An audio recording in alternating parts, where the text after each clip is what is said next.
예, 안녕하세요. 푸르메 아빠 최희수입니다. 오늘은 호모 스피리투스 두 번째 시간입니다. 제가 그동안 20일 동안 중국에 강연을 갔다 오느라고 유튜브를 잡지 못했습니다. 이제 한국에 왔으니까 다시 부지런히 잡아서 올리겠습니다. 호모 스피리투스 이렇게 제목이 뭐라고 써 있냐면 I 대문자 I를 씁니다. 그리고 reality and subjectivity 이렇게 써 있습니다. I 소문자 I를 안 쓰고 대문자 I를 씁니다. 우리가 I 그러면 나라는 표현을 쓰는데 나는 우리가 나라고 지금 믿고 있는 작은 나가 있습니다. 작은 나 비교하고 평가하고 생존하기 위해서 활동하는 네가 가지면 내가 뺏겨 그리고 네가 이기면 내가 져 이게 생존이 목적입니다. 그런 작은 나가 우리 에고라고 부르는 작은 나가 있고 그 뒤에 그 큰 나가 있습니다. 큰 나를 참나라고 부릅니다. 우리가 이렇게 묻죠. 내가 어디로 가고 있습니까? 이렇게 물을 때 사실은 뭐 많은 어머님들이 저한테 그런 질문을 합니다. 그런데 이게 잘 가는 거예요? 사실 저한테 질문하는 것 같지만 그 답해주는 자는 제가 아니라 그 뒤에 늘 변함없이 지켜보는 그런 진짜 내가 있다는 뜻입니다. 이 진짜 나를 어떻게 표현하면 큰 나 아이라고 표현합니다. 참나. 이 참나는요, 이전에 그 모세가 시내산에서 여호와를 만납니다. 근데 여호와가 이렇게 그 한떨기 뭐죠? 가시나무에 불에 이렇게 보니까, 그때 모세가 이렇게 물어봅니다. Who are you? 누구십니까? 이렇게 당신은 누구십니까? 이렇게 물어봅니다. 너무 두려워서. 그때, 여호와께서 뭐라고 말씀하시냐면, 뭐 나는 아브라함의 조상이고 너의 뭐 신이고 이렇게 표현하지 않고요. I am that I am 이렇게 표현합니다. I am that I am. 사람들이 물어보죠. 당신이 누굽니까? 그랬더니 저는 뭐 교사입니다. 그거 말고 그건 직업이죠. 그럼 당신은 누굽니까? 뭐 이렇게 계속 물어보지만 근원 안에서 정말 대답할 수 없지만 그 근원인 진짜 나가 있다라는 뜻입니다. 이 나를 우리가 이렇게 흔히 표현할 때 이런 말씀하십니다. 예수님 말씀 중에서 나로 말미암지 않고는 아버지에게 올 자가 없도다 이런 표현을 씁니다. 이게 가만히 생각해 보면 나로 말미암지 않고는 예수님 되게 건방지시다 이렇게 표현할 수 있지만 이 예수님의 말씀에 나는 큰 이 참나입니다. 이것을 너희들이 알지 않고는 아버지를 알 수가 없다. 아버지에게 올 수 없다. 이런 표현입니다. 그리고 부처님 말씀 중에 천상천하의 유아 독전이라는 이게 우리가 표현할 때는 천하에 내가 가장 귀중하다. 이때 이 나도 가만 들으면 이거 되게 건방진 것 같지만, 사실 나중에 보면은 그 참나에 관한 아이가 가장 귀중하다. 이런 말씀을 하시는 거죠. 이것은 크리슈나도 같은 말을 합니다. 이게 그 창시자들은 이거를 뭔가 자랑하기 위해서 이 표현을 쓰는 것이 아니라 우리 안에 근본 안에 진짜 나 변함없는 지켜보는 그 진짜 나가 있다. 그래서 이것을 I라고 표현합니다. 그리고 리얼리티는 실제입니다. 실제 있는 거. 그리고 이 실제는 객관적인 것에 이 실제에 도달할 수 없다라는 거죠. I라는 상태를 알려면은 그것은 이 subjectivity는 주관성입니다. 주관에 의한 경험에 의해서만 도달할 수 있다라는 거죠. 어떻게 보면 과학이 객관이라 그러지만 과학도 사실 따지고 보면은 그 믿음에 대한 어떤 선택입니다. 근원에 관한 이 선택에 관한 부분이지 객관적인 건 존재하지 않죠. 그래서 기적수에서는 그렇게 표현합니다. 보편적인 신학은 존재하지 않지만 보편적인 경험만은 존재한다. 만일 우리가 이 아이를 발견한다면 진짜 아이를 발견한다면 그 아이 자체가 내가 경험했고 그리고 모든 사람이 다 그 아이를 경험했다면 그건 전 인류가 다 경험할 수 있기 때문에 그것은 진실이다. 주관적으로 그 진실에 도달할 수 있다는 뜻입니다. 자, 이 내용 이게 사실은 맨 표지에 뭐라고 써 있냐면 이렇게 써 있습니다. 참 이거 용어 중에서 같은 용어입니다. 길은 곱고 좁다. 시간을 낭비하지 마라. 분명히 아이라는 게 존재한다. 거기에 가는 길들은 그것이 그 근원 가장 그 근원 그 길은 그 이렇게 험하다. 하여튼 그 길은 그렇게 넓지는 않습니다. 그러나 그 한 길밖에 없는 겁니다. 그리고 굉장히 그 길은 좁지만 그 길에 도달할 수 있는 길은 있다. 그리고 그래서 거기에 가는 시간들을 낭비하지 말고 이 근원에 관한 것들을 한번 찾아봐라. 오 주여 모든 영광이 당신께 있습니다. 이렇게 표현이 시작됩니다. 신 당신께 모든 게 있다. 이루어질 것들은 다 이루어지게 되어 있다는 뜻이고 이 참나 안에 모든 영광이 다 있다. 이런 표현입니다. 자, 이걸 어떻게 설명할 수 있는 건 아닙니다. 다만 제가 쭉쭉 읽어가면서 어떤 내용들이 있는지 제가 이 줄친거에 관한 부분들에 대해서 설명을 드리겠습니다. 이 책은요, 많은 사람들이 와서 데이비스 호킨스 박사한테 물었습니다. 그래서 그 물은 것에 대한 답변을 정리한 거라 어떤 식으로 되어 있냐면 항상 질문에 관한 부분이 있고 그거에 관한 답이 있습니다. 이 질문을 다 읽고 답을 하려면 이거는 뭐 제가 보기엔 동영상 뭐 몇백 개를 가지고도 될 건 아니기 때문에 제가 그냥 제가 감명받았던 내용들 중에서 줄친 부분들, 여러 번 줄친 부분에 대해서 읽어드리고 설명하는 방법을 말씀드리겠습니다. 제가 이번에 2019년 11월 7일 날 13번째, 7일이 아니네요. 2011년 11월 2일 날 7시 38분에 13번에 이 완독을 끝냈습니다. 다시 한번 설명드리려니까 또다시 이렇게 쉽지는 않네요. 참. 이렇게 표현했는데 신에 대한 묘사가 각지각색인 까닭은 무엇일까요? 이렇게 신은 하나일 수밖에 없지만 그러나 묘사가 가지각색인 것은 거기엔 에고가 개입돼서 그렇습니다. 자, 절대적 실상인 것은 그것이 이미 있는 전부이기 때문에 어떠한 필요도 갖지 않습니다. 사람이 힘 자체일 때에는 힘을 필요로 하지 않습니다. 무한한 힘은 어떤 것도 통제할 필요가 없죠. 비유하자면 하늘은 구름을 필요로 하지 않고 구름을 창조하거나 파괴할 필요도 없는 것 같습니다. 구름은 그것을 온전히 둘러싸고 있는 끝없는 공간 속에서 일어납니다. 이 공간, 원래부터 있는 그것을 우리는 참나라고 합니다. 자,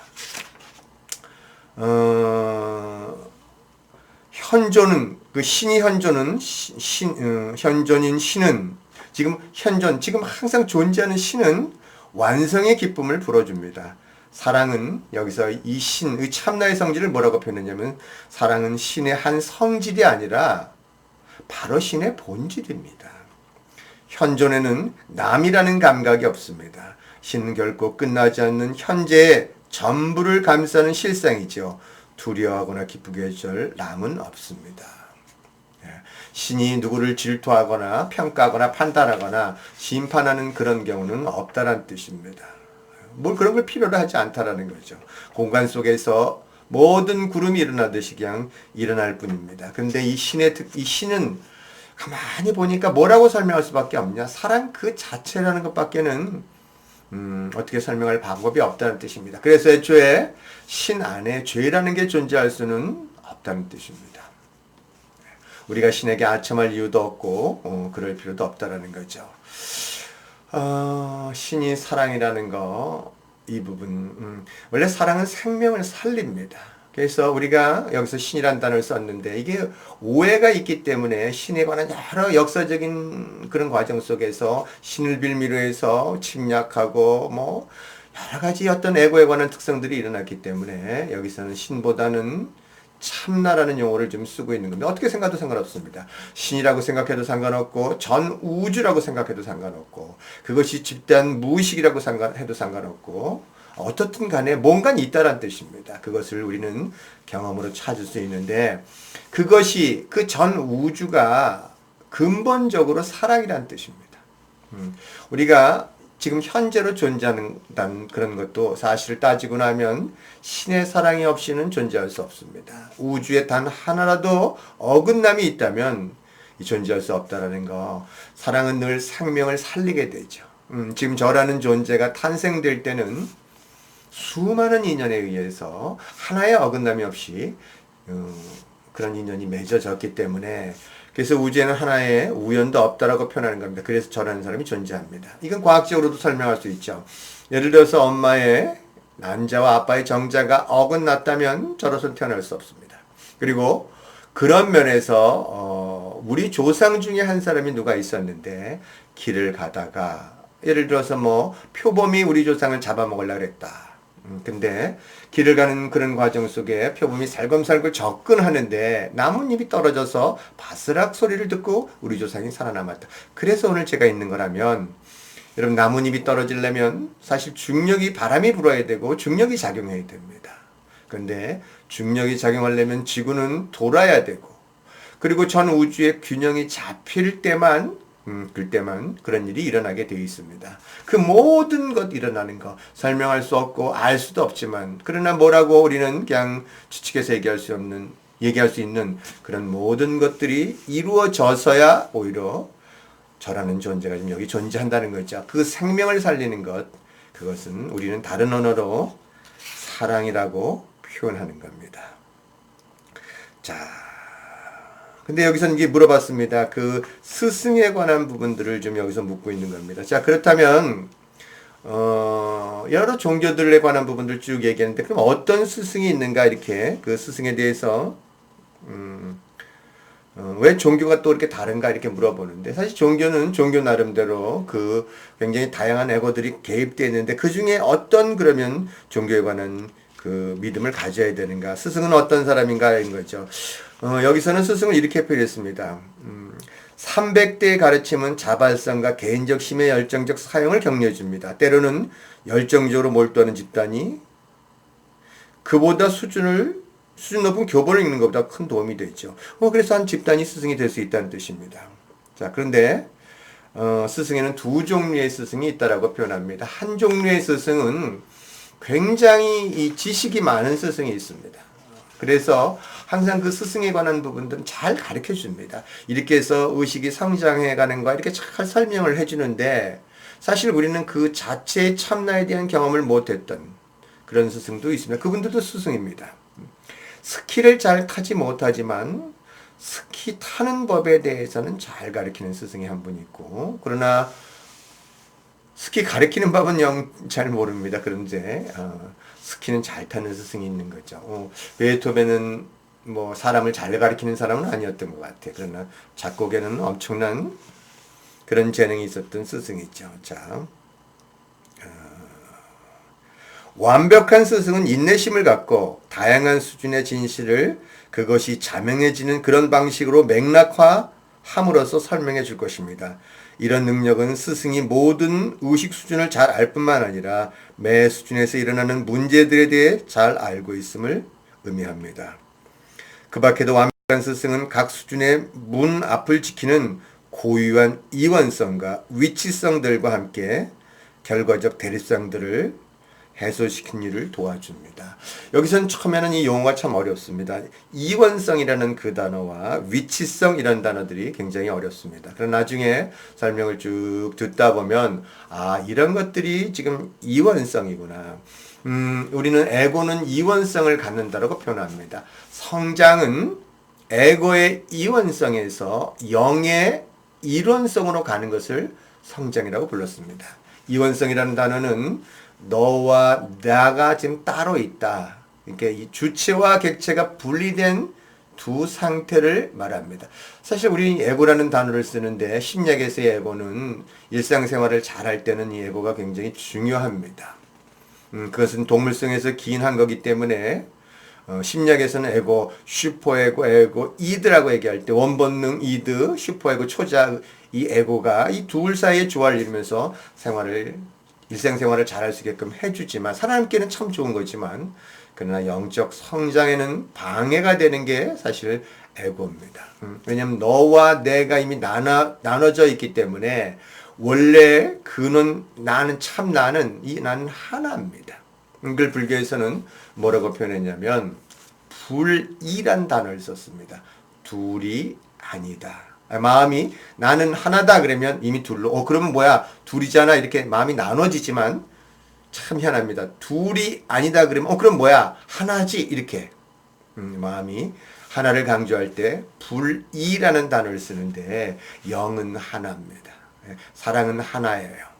사랑은 나눠지지 않습니다. 사랑은 그래서 주면 줄수록 확장되는 그런 성질을 갖고 있는데 자 그런 면에서 우리의 성장이라는 것은 이 에고의 이원성으로부터 영은 하나이기 때문에 이론성 하나로부터 가는 그 과정들 그 가는 길은 되게 좁다라는 뜻입니다. 그리고 그것이 우리가 이 생에 와서 그것을 아는 것이 이 생을 와서 생을 경험하는 그 목적이 되기 때문에 근원이 되기 때문에 우리는 그 부분을 알아갈 때 시간을 낭비하지 말고 가자는 뜻이고 그리고 그렇게 되면 당신이 참나에 이르렀을 때 그 신의 영광 안에 들어갈 수 있다라는 그런 신의 영광, 신 자체에 대하여 하는 것이 아니라 그 자체가 되어버리는 그런 경험.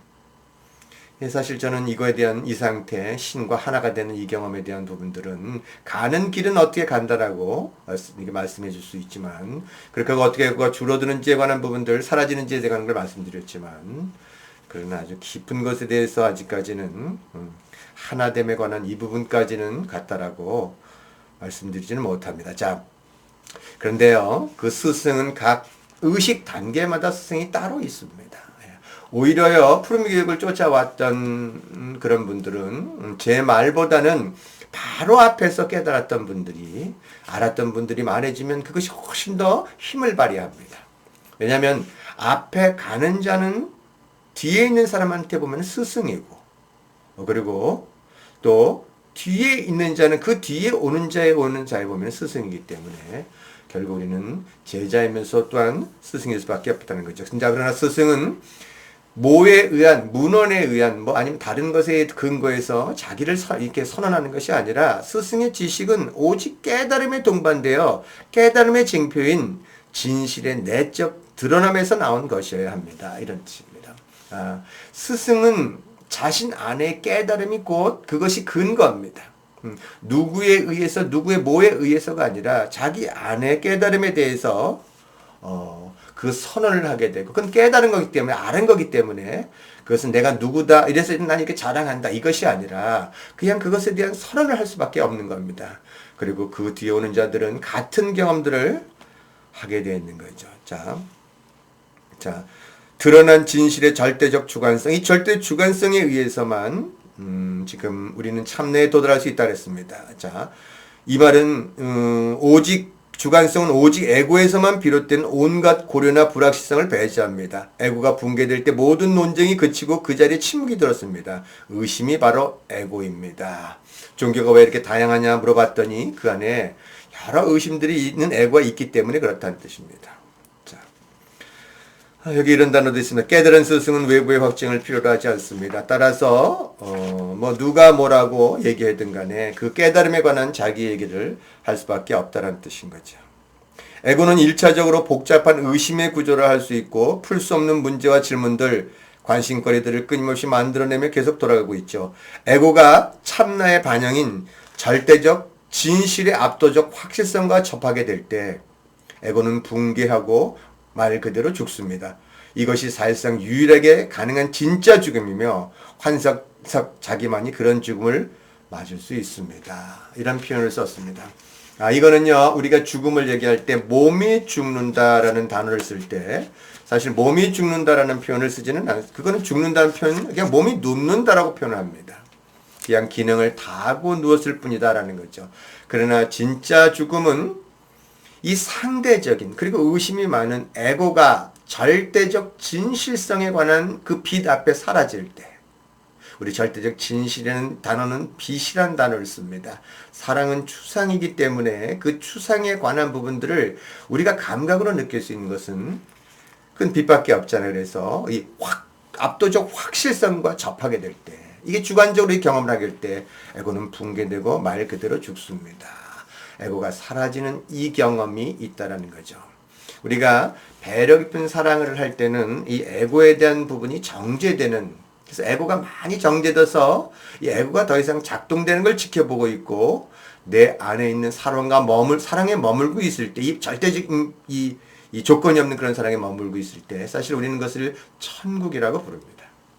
그런데 에고 자체가 사라지는 그 경험, 이 경험은요, 우리 의식 안에서는 600대를 넘어갈 때 에고가 사라지는데, 이때는요 깨달음이란 단어를 쓰게 되어 있습니다. 자, 여기서 사이비 종교가, 그러면 종교가 여러 다양한데 그럼 어떤 종교를 따라가야 되는가? 사이비 종교는 부주의한 사람들이 빠지기 쉬운 한정입니다. 예, 사이비 종교와 종교 집단은 정통성 있는 영적 단체와 어떻게 다르냐 이거죠. 이 사이비 종교는요, 그 조직 자체가 온전하지 못합니다.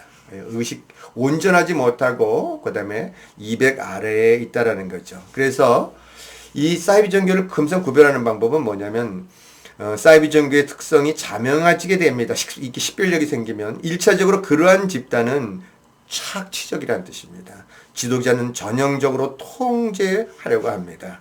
돈이 중요하고 집단에 대한 충성심을 강조하죠. 그리고 배우자와 가족, 친구들을 개종시키거나 그들과 관계를 끊을 것을 강요합니다. 집단 내에는 비밀과 위계 질서가 있고 구성원들에게는 세뇌에 가까운 심적 압박과 설득을 동원합니다. 금방 할 수 있다는 겁니다. 사이비 종교는요, 자기네들에 관한 비밀을 간직하고 있습니다. 그러나 진실은 비밀이라는 게 있을 수가 없는 거죠. 그냥 다 오픈되어 있습니다. 그리고 진실은 위계라는 게 없습니다. 이게 높고 낮음이 없습니다. 그건 시간도 없고 공간도 없기 때문에 그런 위계를 갖고 있지 않는다는 뜻입니다. 그렇다고 존경하지 말라는 뜻은 아닙니다. 우리가 숭배는 신에게 해야 되지만 스승에 대해서는 존경은 표현됩니다. 그 존경은 어떻게 보면 사랑의 어떤 수직적인 어떤 단계에서 나오는 사랑의 일종의 표현이기 때문에 존경하지 말라는 뜻은 아니고요.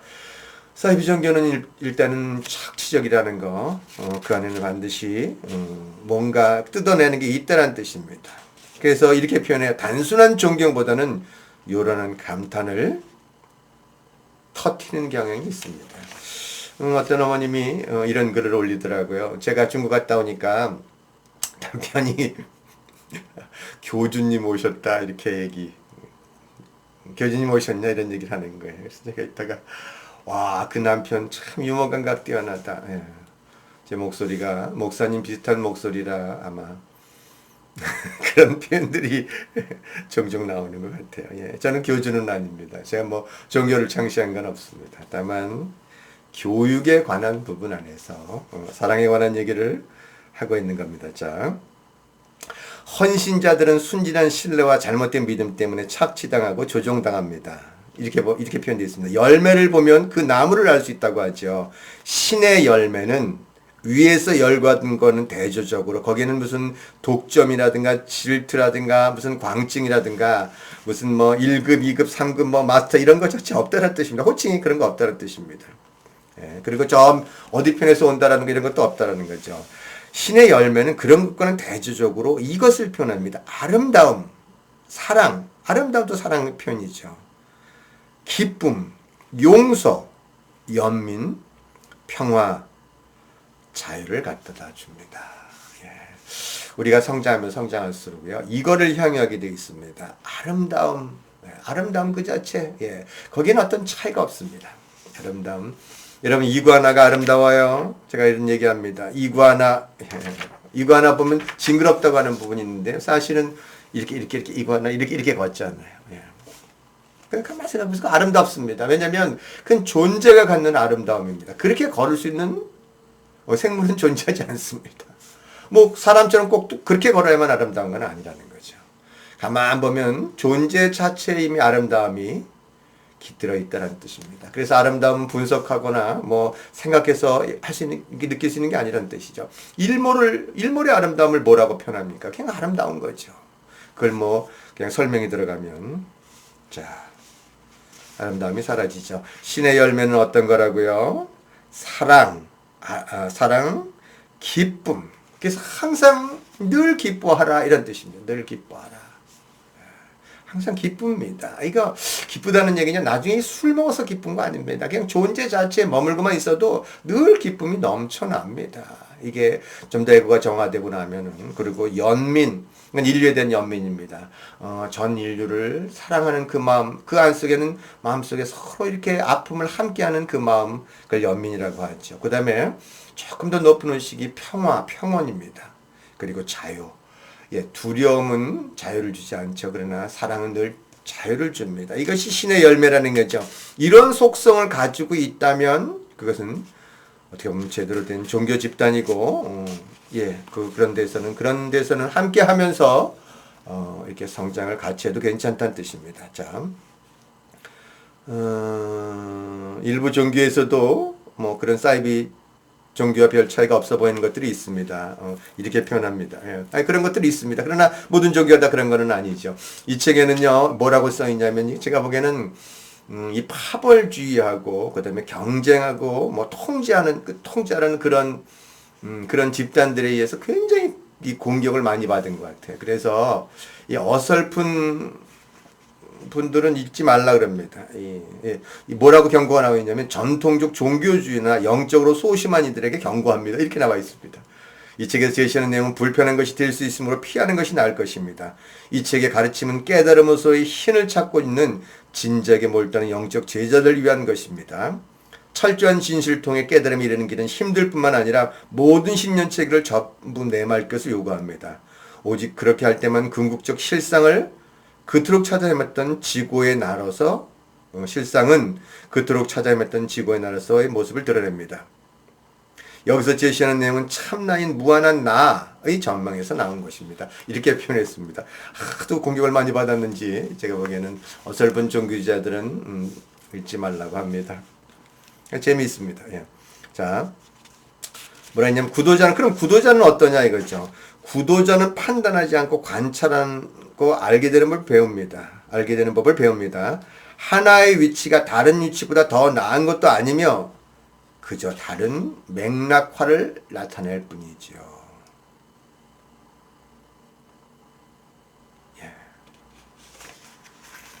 우리가요, 그래서 마음속에 내가 너보다 더 나아, 이 마음을 가질 이유가 없다는 뜻입니다. 되게 우리가 성장하다 보면 이런 마음이 있습니다.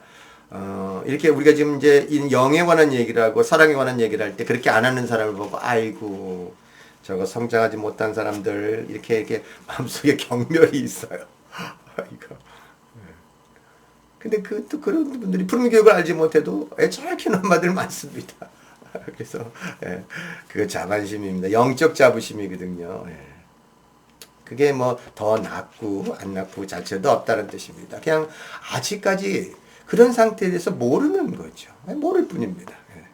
자, 영적으로 봉헌한 이들, 그리고 가장 높은 진실에 이르는 길을 가는데 전념하던 이들에게는 많은 것이 저절로 드러납니다. 의식이 성장하다 보면 이제 그 상태, 어떤 전망에 따라서 드러나는 게 다르다는 거죠. 우리가 산을 올라가다 보면 산이 그 고도에 따라서 더 넓은 것을 볼 수 있다는 뜻입니다. 결국 성장한다는 뜻은 궁극에 가서는 그 맨 정점인 그 순수한 그 사랑, 아무런 조건이 없는 그 사랑의 상태의 의식이 이르게 된다는 거죠. 식별력은 때로 고통스럽기도 한 교훈을 통해 얻어지는 일이 많죠. 이거는요, 고통이 어떻게 보면은요, 이 고통 속에서 고통이 사라지는 경험을 하게 되면서 이 전체를 볼 수 있는 그런 눈을 갖게 된다는 뜻입니다. 그래서요, 고통이 있고 그 고통이 멸한 후에 거기에 열반에 든다, 이렇게 부처님은 표현했습니다. 우리가 이렇게 성장하는 그 과정 속에 다양한 어떤 그 한계들을 만나게 되어 있습니다. 사랑은 그 사랑이 아닌 모든 것을 다 드러낸다는 표현을 씁니다. 그런데 그런 과정 속에서 이렇게 거기서 회피하고 떨어져가는 자도 있고, 그러나 그것들을 돌파하고 내면의 성장을 끝없이 이뤄내는 분들은 그런 면에서 궁극에 관해서는 얻을 게 많이, 식별력도 있고 여러 가지 얻는 것들이 많이 있습니다. 자, 고륜적 영적 용어로는 이를 제3의 눈의 계안으로 읽었습니다. 지혜의 회생 머리칼을 얻었다고 할 수도 있습니다. 예, 나이가 들다 보니까요, 인생을 관조하는 지혜에 대해 저는 사실 지금 다시 젊은 시절로 돌아가라 그러면 돌아가고 싶은 마음이 없습니다. 나이가 들면 들수록 우리가 깨닫는 것들이 있고 그러면서 이제 머리칼도 지금 희끗희끗해졌습니다. 어떤 면에서는 그 분야에 그래도 몇십 년 동안 있을 때에 비로소 또 그에 대해서 뭔가 조금 아는 것들이 생기는 자 그런 일이 있더라는 거죠. 제가 읽다 보니까 그렇다면 이제 이런 표현을 씁니다. 그러면 좋아. 왜? 그러면 내가 가다가 중간에 가다가 뭐 기만당할 수도 있잖아. 그리고 나 지금 그거 그렇게 어려운 길, 영적인 길에 관한 부분, 그 성장에 관한 길들을 그 고통도 있다는데 그럼 나 현재 즐거움을 느끼지 못하지 않아? 이거 들어갈까 말까 이렇게 얘기하는데 그러면 그런 사람들은 어떻게 하냐? 그 지금 손해 보는 거 아니냐 이런데 여기 이런 게 표현이 있습니다. 크리슈나는 헌신과 의도가 순수한 이들은 꽃같이 신의 사랑을 받는다고 했습니다. 이게 좀 더 넓은 관목으로 보면요. 우리가 성장하잖아요. 그러다가 몸이 누울 수 있습니다. 그런데 우리는 다음 생에서 만약 그걸 시작한다면 거기 그 성장의 그 시점에서 다시 시작하더라는 뜻입니다. 그래서 마음이 일단 그것에 정렬하게 되면 그 방향을 찾으러 갈 수밖에 없습니다. 부처님도 그런 말씀하셨어요. 말씀을 듣는 자는 일단 거기에 끌린 자는 거기서 벗어날 길이 없다. 이렇게 그런 말씀을 하셨습니다. 자, 개인적으로 특정한 길에 끌리는 현상을 어떻게 봐야 할까요? 그런데 우리가 이 성장하는 길들은 여기 보면은 두 가지 길들이 있습니다. 하나는 마음의 길을 따라가는 게 있습니다. 마음의 길은 사랑을 무장시켜 진실과 진실의 각성을 향한 헌신으로 이끌어갑니다. 마음의 길을 따른 이가 위치성을 버릴 때 사랑할 수 없는 것으로 비쳤던 것을 사랑할 수 있는 길이 열립니다. 예. 이게 우리가 성장하는 과정 속에 이게 선사들은요, 이 마음의 길을 쫓아간 분들입니다. 아주 철저하게 위치성을 버리게 된 그런 그 고도의 어떤 집중을 통해서 그런 위치성을 버리게 되면서 그래서 이렇게 성장해가는 그 과정이 하나 있고 선사들 그리고 이것과는 다르게 가슴의 길을 가는 분들이 있습니다. 이런 분들은 테라사 수녀처럼 우리가 성자라 부르기도 하고 따뜻하죠. 그러나 그 두 길이 사람에 따라서 끌리는 길이 다르다는 뜻입니다. 그래서 가슴의 길을 가는 사람들을 뭐라고 할 리도 없고 그렇다고 또 마음의 길을 간다고 해서 저 사람 차갑다 그럴 이유도 없다는 뜻입니다.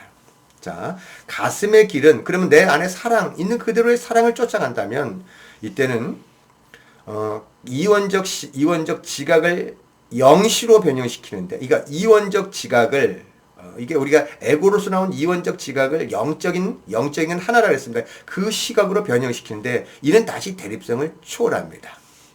그래서 이 두 가지 길들에 관한 길들을 따라가는데 이 두 개의 길을 하나로 합친 헌신적이고 흥미로운 영적 단체가 있는데 그들은 스스로를 장난스럽게 선 카톨릭이라고 부릅니다. 예, 그러니까 선 카톨릭, 선도 추구하면서 사랑도 추구하는 자.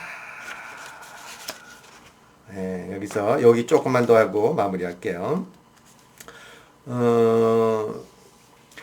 세계 모든 위대한 종교에서 이른바 신비가로 불리는 이들은 그들이 속해 있는 종교 자체보다 더 높게 의식이 측정되며 일반적으로 서로 일치합니다. 신비가란 순수한 진실을 각성하기 위해 마음을 우회한 이들이죠. 이렇게 표현합니다. 우리가 표현하는 분들 중에서 예수님 그러면 우린 안에서 이분 화신이란 표현을 씁니다. 의식이 천에 이를 땐 화신. 부처님도 화신이란 표현을 씁니다. 불성, 불다 뭐 이렇게 부처님 이렇게 할 때 이 화신과 같은 의식입니다. 크리슈나도 의식이 천입니다. 이들은 마음을 우회했다 이렇게 표현합니다. 마음을 우회했다. 이 참 마음 자체를 우회했다. 마음이 사라지는 경험을 한 자들이죠. 마음이 없는 자죠. 마음이 없다. 마음 자체가 에고거든요. 그래서 그것이 사라지는 그 경험을 한 자입니다. 물론 이제 이런 부분들뿐만 아니라 우리가 디트로이 추장 위대한 영으로 영 이분 그러니까 저도 옛날에 그 인디안 추장에 관한 책을 읽었는데 이분들 깊이 들어가면요, 사랑에 대한 깊은 내용을 얘기합니다. 그 의식은 나타난 신을 알아보고 이 나타난 신 어떤 그 잠재적인 나타나지 않는 신으로부터 나타난 신이 있고 그 신을 우리는 뭐라고 표현했냐면 자연을 나타난 것이 되고 있는 나타나지 않는 것의 증명으로 알아보는 아메리카 원주민의 영성을 반영합니다. 자연을 지금 나타나지 않았던 근원적으로 보이지 않는 것에서 지금 나타난 것으로서 그걸 증명으로서 알아봤다는 뜻입니다. 그래서요, 이 아메리카 원주민의 영성은요, 어디에 이게 그대로 다 반영됐냐면요, 미국 헌법에 이 아메리카 원주민의 이 영적 이 안에 있는 이 원리 자체가요, 다 변형되어 있습니다. 이 다 포함되어 있다라는 거죠. 여러분 1달러로 보면은요, 1달러 뒤에 이렇게 보면 in God 이렇게 쓰입니다. in God we trust. 신 안에서 우리는 믿습니다. 이렇게 표현됩니다. 그래서 돈에 관한 권위도 뭐에 오냐면 이 신에 의한 권위에 의해서 돈에도 그 권위가 부여되어 있다는 뜻입니다. 이런 여러 사람들이 지금 있다는 뜻입니다. 그래서 그들은 굉장히 높은 의식을 가지고 있습니다. 천의 의식으로 창조됐는데 이것이 종교화되면서 지금 종교와 영성을 좀 구별하는 겁니다. 종교화되면서 조직을 운영하는 과정 속에서 그 영성에 관한 그 높은 의식이 좀 떨어지는 그런 경향들을 가졌다라는 거죠. 자, 그래서 메시아라는 그분들은 영성과 진실은 하나로 합치게 해줍니다. 그러나 거짓은 파벌주와 갈등을 낳죠. 이렇게 표현하면 됩니다. 지금 영성에 관한 부분과 진실은 하나이기 때문에 그것은 파벌을 낳는 경우가 없습니다. 거짓은 파벌주를 낳습니다. 지금 미국의 의식은 제가 보기엔 트럼프라는 대통령에 의해서 굉장히 이렇게 파벌과 분열을 낳고 있다는 뜻입니다. 그런데도 미국이 아직도 끄떡없이 그렇게 버티고 있는 것은 이 미국 헌법이 갖고 있는 그 높은 영성의 힘에 의해서 그것이 좀 버티고 있다는 뜻이죠. 자, 진정한 메시아라면 어떨까요? 진정한 메시아. 그렇다면 우리가 찾고 있는 메시아를 찾는데 메시아라는 건 뭐냐 이거죠. 메시아의 의식은 적어도 800대 후반이나 진짜 메시아라면 지극히 높은 수준 적어도 700 이상이 되어야 하고 대부분은 800대 후반이나 900대로 측정될 것입니다.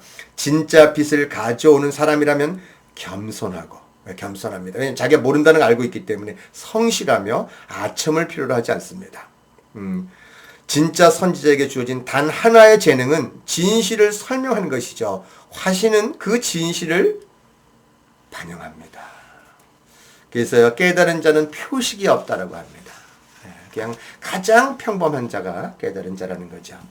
자, 진정한 메시아는 메시지와 메시지의 힘을 따르는 모든 인류에게 기쁨, 희망, 해방, 구원을 가져다 줍니다. 메시아는 무궁한 생명의 근원으로서의 신성이라는 맥락을 재진술함으로써 전 인류의 의식 수준을 상승시키고 진실에 대한 새로운 통찰을 가져다 주지요.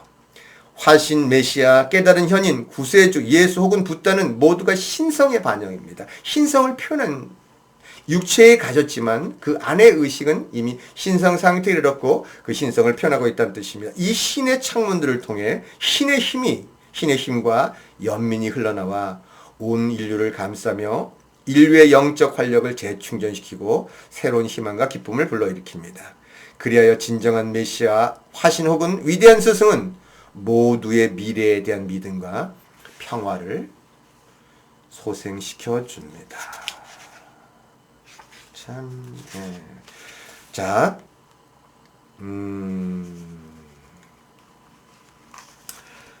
이 모든 것은 앞선 스승에서는 자명한 것이지만 최근 서구 종교에서는 일반적인 가르침이 아닙니다. 이렇게 얘기했습니다. 자, 근데 이게 일반 서구에서는 지금 종교에 관한 선형적인 종교가 내재적인 신보다는 초월적 신을 강조하고 있기 때문입니다. 우리 참나 그러면 이 내재 안에 있는 신인데 사실 우리는 신은 저 어딘가 바깥에 있다라는 것이 강조됐죠. 그래서 이런 것들은 서구 종교에서는 아직 있지 않다라는 겁니다. 자, 이것은 참나로서의 신이라는 실상을 경험한 신비가에게서 전통적인 갈등의 원천이 되고 있습니다. 되어 왔습니다. 그래서요, 중세시대 같은 경우는 이 참나를 깨달은 자들이 많이 그 신비가들이 많이 화형당하는 그런 경험들이 있었습니다. 자, 그 밑바탕에는 분리의 이원성에 대한 에고의 집착이 있습니다. 이거는요, 이게 바깥에 있다 안에다 이것도 분리잖아요. 이게 에고의 집착이다. 인간은 여기 있고 신은 저 위에 있다고 보는 것이죠. 그래서 내 안에 신이 있다라고 주장하는 자들은 이렇게 배척당했던 그런 시간들이 있었던 거죠. 자, 이러한 비신들을 신으로 받드는 사이비 종교들은 공격적이고, 이게 사이비 종교의 특징입니다. 공격적이고 분파적인 방식으로 열렬히 전도할 뿐만 아니라 분리 성향이 강하고 독점성을 주장하는 경향이 높습니다. 그러므로 그러한 불타는 공격성과 열의는 영적 비합리성을 표시하며 일부 사회에서는 정치적 파벌로 표면화되기도 하죠. 정치화로 인해 일부는 호신적 광신도가 되는 경향이 있는데 이는 영성의 표시가 아닌 자만심의 전락을 나타냅니다. 항상 이 자만심이 있는 경우에는 거기는 분쟁이 있습니다. 영적 자부심에 대한 분쟁이 전쟁을 일으키기도 하고 많은 사람을 희생시키기도 합니다. 자, 이제 마지막입니다. 스승에게는 어떤 빚이 있는 걸까요? 스승이라는 건 그러면 어떤 빚이 있냐 이거죠. 그런 거 전혀 없습니다. 스승은 빚진 게 없습니다. 그러니까 스승한테 빚진 것도 없고요. 예. 그 뭐 스승이라고 있잖아요. 내가 빚 갚아야 된다는 것도 없습니다. 자, 스승은 뭘로 소족하냐면요. 듣는 사람의 관심으로 충분하고도 남습니다. 예. 스승이 제자들한테 뭐 원하는 거 없습니다. 당신이 내 말을 들어주는 것만 가지고 난 이미 족하다는 뜻인 거예요. 예. 받들어야 하는 유일한 의무는 받아들여야 하는 유일한 의무는 배운 지혜를 실행에 옮기고 에고를 초월하기 위해 그것을 실천해야 하는 자기 자신에 대한 의무입니다. 그거 스승을 잘 보이게 살 필요 없다는 겁니다. 네가 그걸 들었다면 너가 좋게 하기 위해서 네가 실천해라. 예. 스승을 존경하되 숭배는 오직 신을 위해 남겨두세요. 예. 선생님께서 표명하신 가르침과 길을 어떤 말로 불러야 할까요? 그것은 신비가의 길이며 헌신적으로 남에게 헌신적이며 비이원성 하나인 그것을 표방합니다. 자, 이런 가르침을 지칭하는데 헌신적 비이원성이라는 용어를 사용해도 되겠습니까? 예, 그게 맞을 겁니다. 그것은 철저한 진실의 길입니다. 오늘은 이 철저한 헌신적 비이원성에 관한 책 호모 스피리투스의 두 번째 시간이었습니다. 그냥 이런 식으로 설명해 가면서 또 그냥 느끼는 대로 이렇게 강연을 진행하겠습니다. 오늘은 좀 시간이 좀 기네요. 들어주시느라고 감사합니다. 한 단원 끝냈습니다.